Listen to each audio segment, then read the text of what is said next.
말씀 저와 여러분이 교대로 봉독하시겠습니다.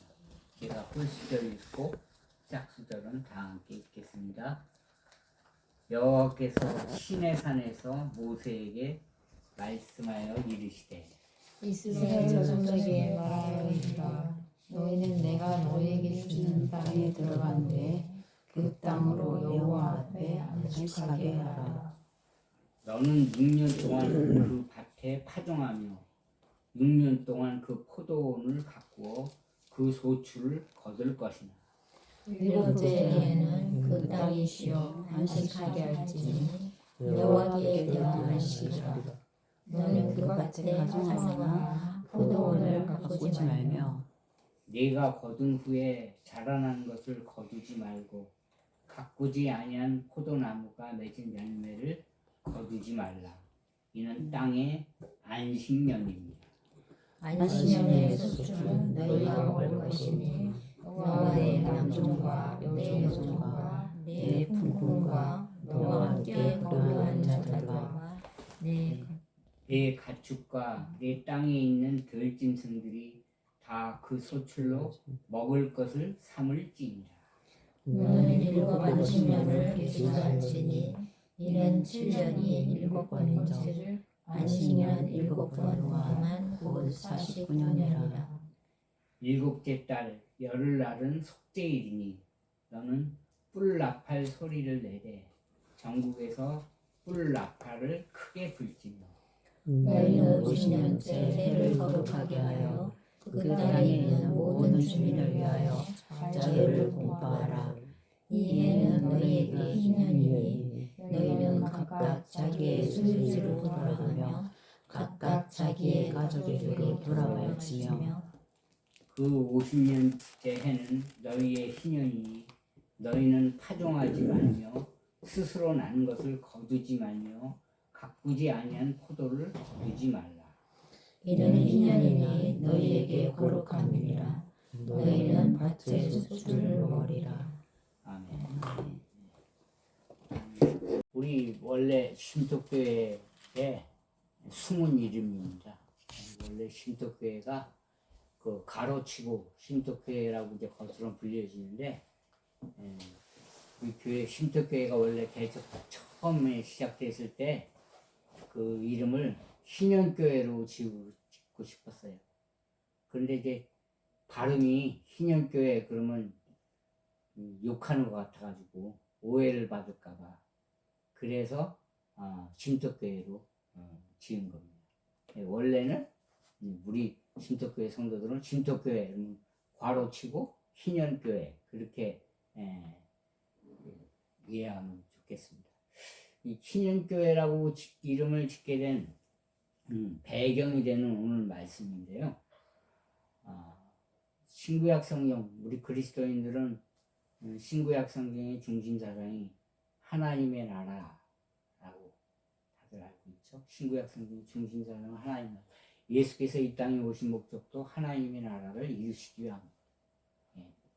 근데 하나님의 나라가 죽어서 영원히 가는 그런 것으로 축소될 수 없고 하나님의 나라는 하나님이 다스리시는 거죠. 하나님이 구체적인 시간과 공간을 다스리십니다.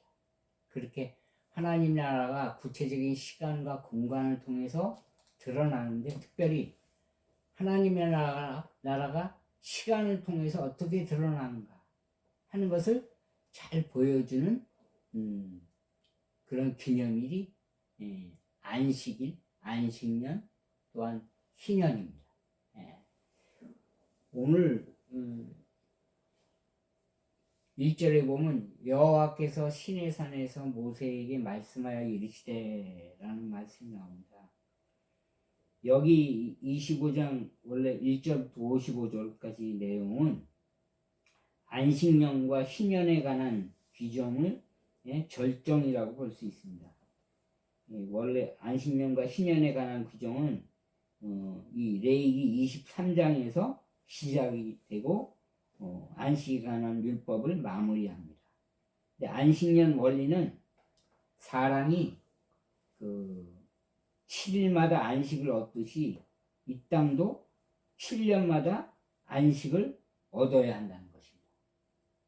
그러니까 하나님이 지으신 모든 우주 만물, 특별히 생태계가 보존하고 제대로 건강하게 굴러가기 위해서는 사람도 7일째 안식을 해야 되고, 또 하나님이 지으신 피조세계, 이 땅까지도 안식을 해야 된다는 거예요. 그러니까 이 농사를 계속 땅도 쉬지 않고 계속 지면은 열매가 계속 나오는 게 아니지 않습니까? 요즘에 식물학자나 그 생태를 연구하는 학자들도 이 안식년의 원리가 신비하게 우리 생태계에도 적용된다는 것을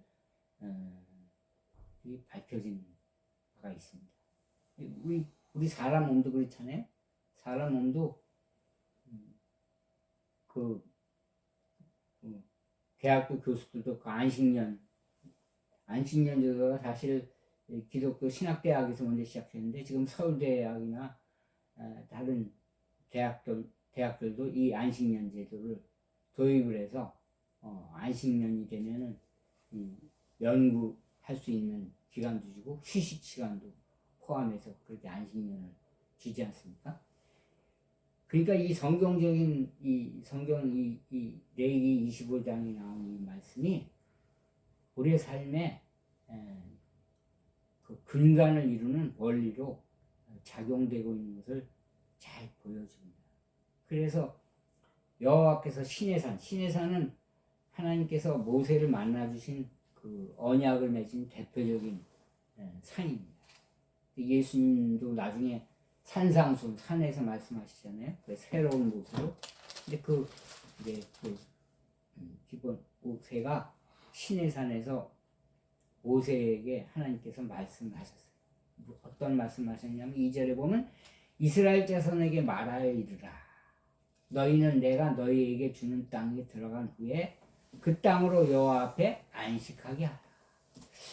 그 비기독교인들 중에 과격한 기독교를 비판하는 일반 학자들이나 일반인들은 그렇게 얘기합니다.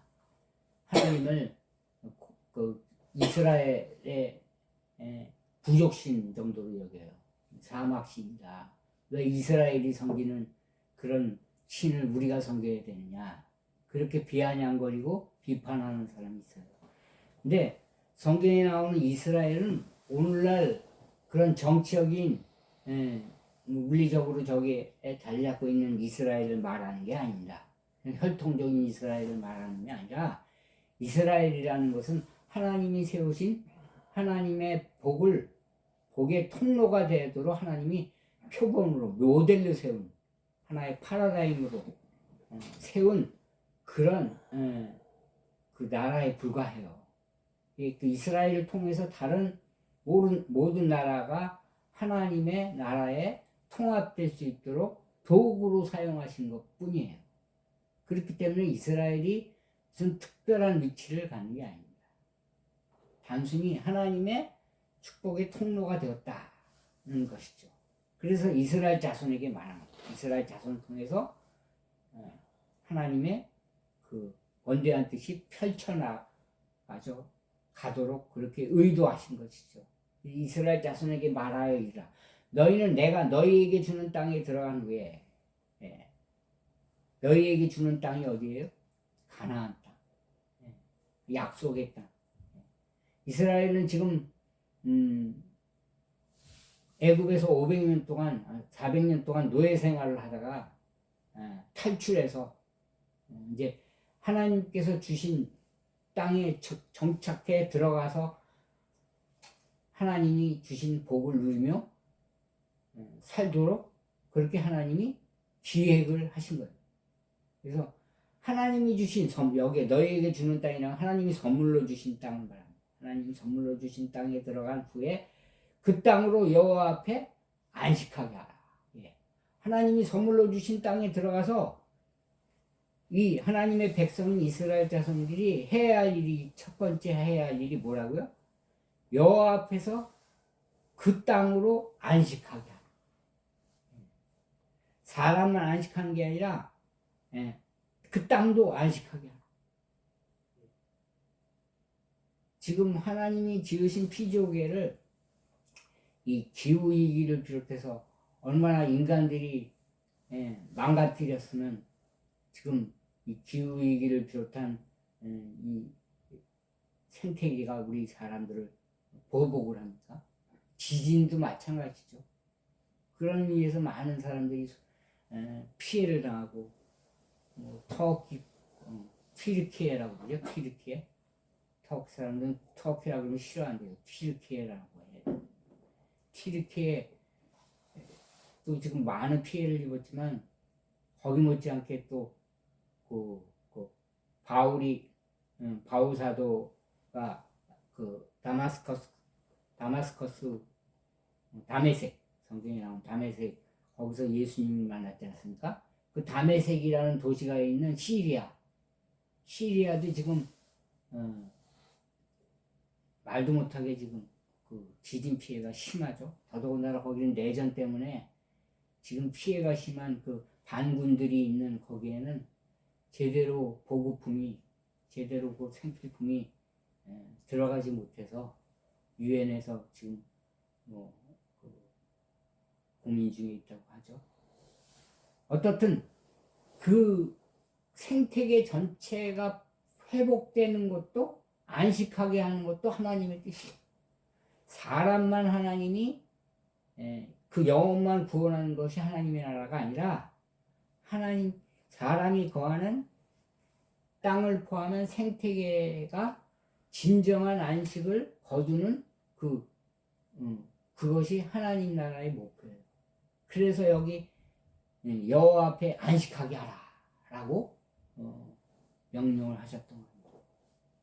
그러면서 3절에 보면 너는 6년 동안 그 밭에 파종하며 6년 동안 그 포도원을 가꾸어 그 소출을 거둘 것이나. 하나님의 백성이라고 하나님이 선물로 주신다고 일도 안 하고 그 게으르게 살 수 있는 것은 특권이 있는 것은 아니죠. 왜냐하면 여기 6년 동안 그 밭에 파종하며 6년 동안 포도원을 가꾸고 열심히 노동을 해서 일을 해서 소출을 거둘 것이라고 했어요. 그러니까 우리가 열심히 일해서 이런 것만큼 소출을 거두는 것은 하나님의 복이에요. 건강을 주셔서 우리가 일터에서 일을 하고 이렇게 할 수 있다는 것이 얼마나 큰 복인지 모릅니다. 그런데 목표가 있어요. 여기 보면 4절에 보면 일곱째 해는 그 땅이 쉬어. 그러니까 6년 동안은 이스라엘 백성들은 이제 가나안 땅에 들어가서 농사를 지었죠. 농사를 지은 동안 6년 동안에는 열심히 파종하기 전까지 열심히 포도원도 가꾸고 그렇게 밭에 파종하지만 7년째 대해는 7째 해는 그 땅이 쉬어서 안식하게 하라라고 하셨어요. 왜요? 이 여호와께 대한 안식이라고 했어요. 그러니까 그때 그 안식하면서 이게 나의 노동의 대가뿐만 아니라 이게 근본적으로는 하나님이 주신 복이구나. 하나님이 주신 복 안에서 진정한 안식을 누려야겠구나 하는 것을 되돌아보고 깨닫는 계기가 이 안식년에 이루어진다. 그래서 그 밭에 파종하거나 포도원을 가꾸지 말며 그랬어요. 그냥 일에 중독돼서 안식년도 무시하고 계속 하다 보면 어떻게 됩니까? 사람이 일에 중독돼 가지고 뭐 때문에 일을 해야 되는지 막 일하다가 자기 몸도 망가지고 영혼도 피폐해지는 것을 깨닫지 못하는 경우가 얼마나 많아요. 이스라엘 백성들을 애굽에서 그 400년 동안 안식 없이 그렇게 중노동에 시달리다가 하나님께서 그들을 탈출시킨 이유와 목적이 뭡니까? 이렇게 안식을 가져다 주기 위해서 그렇게 하신 거예요. 오늘날도 이 안식을 잃어버리고 그 악덕 기업주, 악덕 경영인 때문에 그냥 하루도 쉬지 못하고 계속해서 일에 중독돼서 어쩔 수 없이 일하는 사람들이 얼마나 많습니까? 그런 사람들에게 이 복음이 전해져서 이 안식의 원리가 전달되어야 되는 것입니다. 여기 5절에 보면 내가 거둔 후에 자라난 것을 거두지 말고 가꾸지 아니한 포도나무가 맺은 열매를 거두지 말라. 이는 땅의 안식년이라. 7년 전에 그 7년 안식년 때 파종하지 말고 포도나무 가꾸지 말라 그랬잖아요. 그 안식년 때는 그 가꾸지 않아도 거기서 열매가 맺히고 또 그 자라는 경우가 있어요. 하나님께서 그렇게 하신 거죠, 그렇죠? 그러니까 그렇게 하는 것은 너희 노동의 대가가 아니까 그거 거두지 말라. 그것은 누구를 위한 것이냐? 땅의 안식년, 땅의 안식년 위한 것이고, 또 6절에 보면 이 안식년의 소출은 거기에서 맺어진 열매는 너희가 먹을 것이니 누가 먹어요? 여기 너희라는 복수의 속에 누가 속해 있습니까? 너와 네 남종과 네 여종과 네 품꾼과 너와 함께 거류하는 자들과 그랬어요. 그러니까 그거 먹었다고 그 땅 주인뿐만 아니라 주인만 먹는 게 아니라 주인의 가족만 먹는 게 아니라 여기 보면 남종, 여종, 뭐 오늘날에는 물론 종이 없죠. 근데도 현대판 종으로 불리는 사람들이 있지 않습니까? 우스갯으로 수십 년 전에 한 30년 전에 현대건설에 들어간 제 후배가 그런 얘기 하더라고요. 자기는 현대 종이라고. 또 가까운데 현대 백화점에 들어가서 물건 사고 현대에 속한 그런 일들에 얽매여 있다는 얘기를 우스갯소리를 했는데, 아무튼 여기 남종과 여종과 품꾼까지 또 누구요? 함께 거류하는 자들. 함께 거류하는 자들은 누구예요? 이방인들입니다. 이방인들.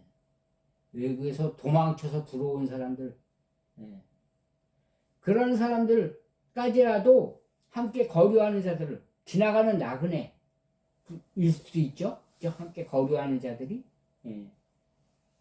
그런 사람들까지 같이 그 안식년의 소출을 함께 나누고 누려야 할 대상이라는 거예요. 그러니까 하나님의 나라는 추상적인 세계가 아닙니다. 이 생태계를 복원하는 것과 더불어 이런 그 경제적으로 얻어지는 모든 그 결과물 소출까지도 다 함께 나누고 누려야 할 것이라는 것을, 그것이 하나님 나라의 목표라는 것을, 또 하나님 나라의 혜택이라는 것을 이 본문이 잘 보여줍니다. 7절에 보면 내 가축과 내 땅에 있는 들짐승들이 다 그 소출로 먹을 것을 삼을지니라. 보십시오. 여기 7절에 보면 사람들뿐만 아니라 거기 거하는 거류하는 자들뿐만 아니라 누구도 그 소출에 혜택을 입습니까? 가축까지. 또 땅에 있는 들짐승들까지. 그 소출로 먹을 것을 삼을지니라. 이사야가 그리고 있는 하나님 나라 이상이 그거 아닙니까? 하나님이 지으신 피조계 전체가 회복되는. 그래서 독사굴에 어린아이가 손 넣어도 다치지 않는, 해를 입지 않는, 사자가 소처럼 풀을 먹는, 그래서 강한 야수가 해치지 않는, 그것이 하나님이 원하시는 하나님 나라의 회복될 세계라는 거예요. 그것이 새 창조의 세계. 저 이단이 그 용어를 차용해 가지고 신천지라는 용어를 쓰지만, 사실 신천지, 새하늘과 새 땅이라는 말은 우리 기독교 복음의 핵심이에요. 그렇게 회복될 것을 벌써 예수님 오시 훨씬 오래전 1500년경에 이 레위기서에서 이 말씀을 약속을 해주고 계신 거예요. 그래서 너는 7 안식년을 계수할지니 이는 7년이 7번인즉 안식년 7번 동안 곧 49년이라. 안식일이 안식년이 희년으로 발전을 합니다. 그게 그 목표를 향하여 나아가는 거예요. 그게 일곱 안식년을 계수해서 일곱 번째, 매 50년마다 희년을 기념해야 했습니다. 어떤 학자들은 한 주기에 일곱 번째 안식년과 동일한 것으로 간주하는 반면 다른 학자들은 일곱 번째 안식년의 이듬해로 봅니다. 그러니까 49년으로 보는 사람도 있고 50년으로 보는 사람도 있다는 얘기예요. 안식년인데 뭐 별 차이 큰 차이는 없어요. 아울러서 그렇게 하나님께서 원대한 회복을 이루시기를 생태계를 포함한 우리 하나님의 언약 백성과 하나님의 언약 백성이 거할 생태계 전체를 하나님께서 이렇게 회복하실 것이다 라는 것을 보여준다. 그래 이 안식년이 지나고 이 신년이 다가왔다는 것을 알려주는 그 표시가 뭡니까? 여기 구절에 보면 일곱째 달 열날은 속죄일이니 일곱째 달 열나흘은 또 속죄일이에요. 이 속죄일이 안식년의 통합이 되는 거예요. 그러면서 이 속죄일에 너는 안식년에 뿔나팔 소리를 내되 전국에서 뿔나팔을 크게 불지며 그랬어요. 원래 희년이라는 것이 히브리어로 요벨인데요. 이거는 숫양을 말합니다. 순양. 순양의 뿔, 그러니까 가리키는 거라고 볼 수 있는 거죠. 그래서 이 순양의 뿔로 만든 나팔, 그걸로 이제 소리를 뿔나팔 소리를 내는 거예요. 그럼 뿔나팔을 크게 불면 사람들이 하나님의 언약 백성들이 이스라엘 백성들이 신년이 왔구나. 그래서 노예로 팔려갔던 사람들 또 자기 땅을 빚 때문에 그 조상으로부터 하나님께서 조상을 통해서 물려주신 그 땅을 빼앗겼던 땅을 다시 되찾아오는 그런 날이 바로 이 안식년. 그래서 여기 10절에 보면 너희는 50년째 해를 거룩하게 하여. 레위기서의 주제가 뭡니까? 레위기서의 주제를 단 두 글자로 압축하자면 뭐예요? 거룩이죠. 거룩. 하나님께서 내가 거룩하니 너희도 거룩하라. 이 거룩함이 이루어지는 극적인 시간 속에서 이루어지는 것이 이 신년이에요. 신년. 안식년. 그래서 여기 보면 너희는 50년째 해를 어떻게 해요? 거룩하게 하여 그 땅에 있는 모든 주민을 위하여 자유를 공포하라. 그리고 이 신년에는 무엇이 이루어져요? 모든 주민을 위하여 자유를 공포하라. 자유. 왜냐면 그 전에 안식년 이전에 그 빚 때문에 노예로 팔려가고 땅도 빼앗기고 그랬던 사람들이 다 그 안식년에 또 신년에 그 노예의 자리에서 종의 자리에서 이제 풀려나는 거 종이 아니고 그것을 하나님께서 하나님의 법으로 정하셨어요. 이스라엘 역사 속에서 이게 한 번도 물론 이루어진 적이 현실적으로 이루어진 적은 없습니다. 이루어질 뻔한 적은 있었는데 흉내는 내다가 다 인간의 그 기득권 왕가들이 욕심을 부려가지고 다 그 신년에 풀어졌던 사람들을 다 도로 잡아오는 그런 일이 있어도 역사상 실제적으로 이루어졌던 게 없어요. 근데 그 역사상 실제로 이루어진 적은 한 번도 없었지만 그것을 이루신 분이 우리 예수님이죠. 예수님이 은혜의 해란 말이 신년을 가리키는 거예요.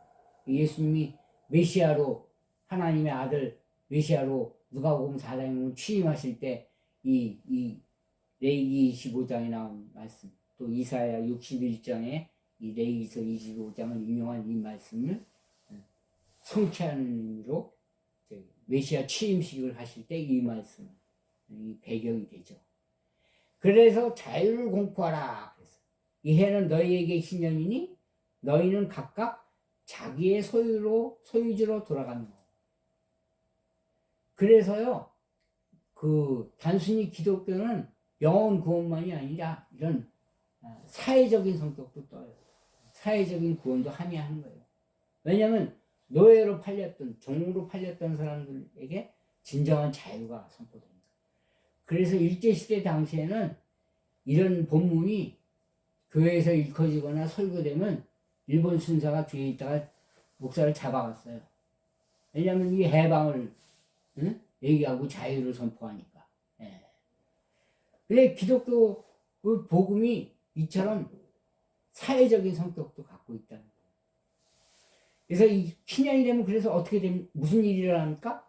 이제 노예에서 해방되고 또 각각 자기의 소유지로 돌아가며 하나님께서 그 12지파 다수 조상들을 통해서 각각 그 지파에게 물려줬던 그 땅을 회복돼서 그 농토를 다시 회복된 것뿐만 아니라 그 소유지로 돌아가는 거예요. 각자 여기 10절 하반절에 그랬지 않습니까? 각각 자기의 가족에게로 돌아갈지며 각각 자기의 가족에게 돌아가는 그런 회복이 이루어지는 거예요. 뿔뿔이 노예로 흩어져서 가족이 찢어지고 이렇게 흩어졌던 그 가족이 다시 원래의 그 가족에게로 회복되고 돌아가는 회복되는 그런 원래의 위치로 회복된 그것을 여기 10절이 하반절이 보여주는 것이죠.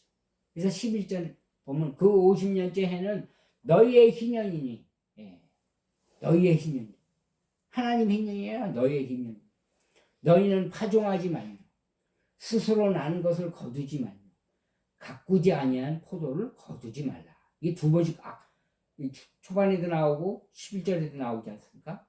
그 이유는 뭡니까? 그 자기들이 농사지어서 자기들이 파종한 것을 먹으면 자기들이 노동이 될까? 아, 내가 열심히 노력해서 그래.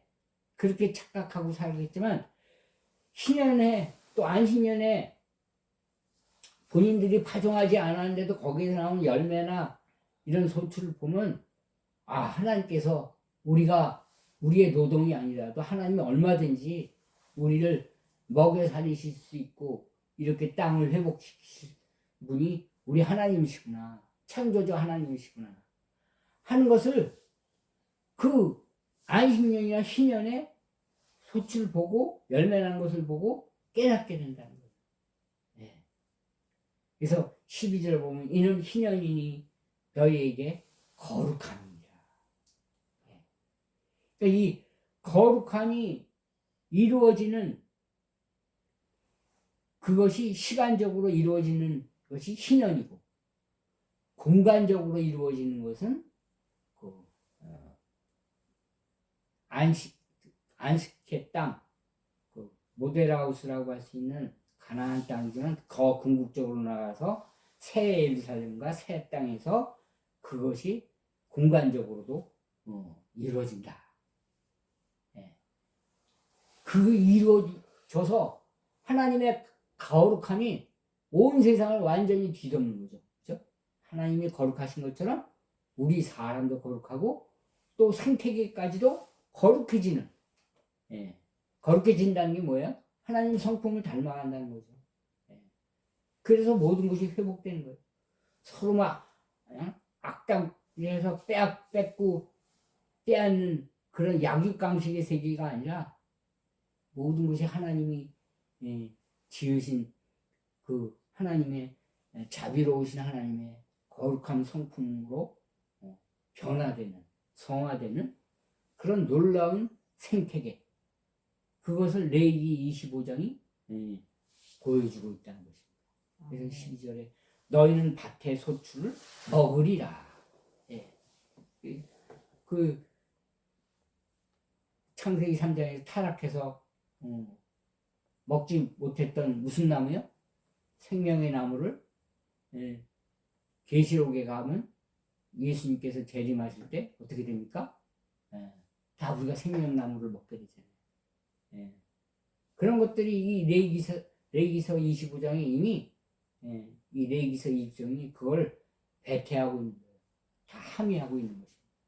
이제 온전히 궁극적으로 드러나는 것이 바로 그 역사를 이루시러 오신 분이 바로 예수 그리스도가 이 땅에 오셔서 그 일을 시작하시고 지금도 성령을 통하여 진행하시고 교회를 통하여 확장해 나가시고 예수님 재림하실 때 그 희년의 역사가 절정에 다다르게 될 것이다 라는 것을 본문을 통하여 저와 여러분들이 다시금 확인받으면서 이 고단한 세상 힘들고 때로는 눈물 나고 힘든 세상 속에서도 위로를 받고 용기를 얻고 그래서 하나님께서 반드시 이러한 희년의 세상을 희년의 나라를 하나님의 나라를 이루어 주실 것이라는 확신을 갖고 살아가는 저와 여러분들이 되기를 주의 이름으로 기원을 드립니다. 아멘. 우리 찬송가 435장